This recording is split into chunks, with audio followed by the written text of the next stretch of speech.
ចំពោះរូបយើងពីរនាក់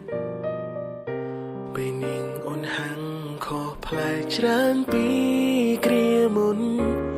តែងតែឆ្លោះគ្នាមិនមានរឿងអ្វីក៏ធន់រឿងតូចក៏คล้ายជាធំដូចកំពុងមានអ្នកផ្សេងបងមិនបានចាំសង្ស័យអូនច្រើនទេប៉ុន្តែមេធ្វើខ្លួនដូចមានបញ្ហា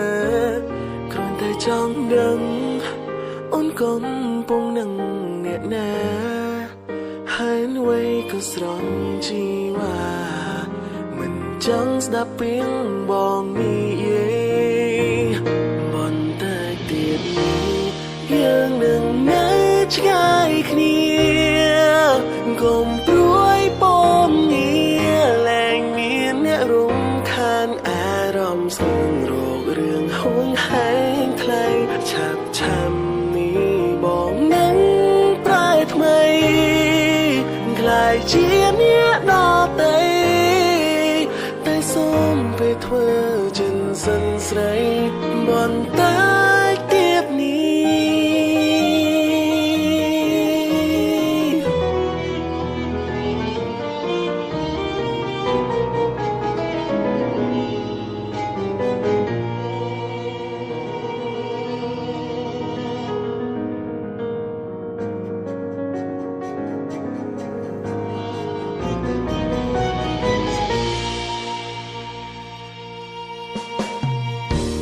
ស្នាមញញឹមដែលធ្លាប់ឃើញស្ទើររាល់ថ្ងៃតែពេលនេះស្រីប្រែស្រពូនបនពេញម្ដងក៏ព្រោះតែបងមិនមែនមនុស្សដែលអូនបងតែកុំបារម្ភស្នេហ៍ស្នងបងនឹងចាក់ចេញពីទីនេះបន្តែទៀតនេះយើងនឹងនៅឆ្ងាយគ្នាកុំព្រួយពំងារលែងមានអ្នករំខានអារម្មណ៍ស្ងរោគរឿងហួងហែងថ្លៃឆាប់ឆាំនេះបងនឹងប្រែថ្មីក្លាយជាអ្នកដទៃតែសូមពេលធ្វើចិនសិនស្រីបន្តែ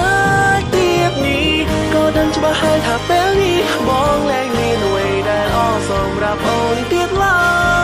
យក្តីស្រឡាញ់បាត់បង់ហើយគ្រប់យ៉ាងក៏បានប្រែក្លាយជាអាក្រក់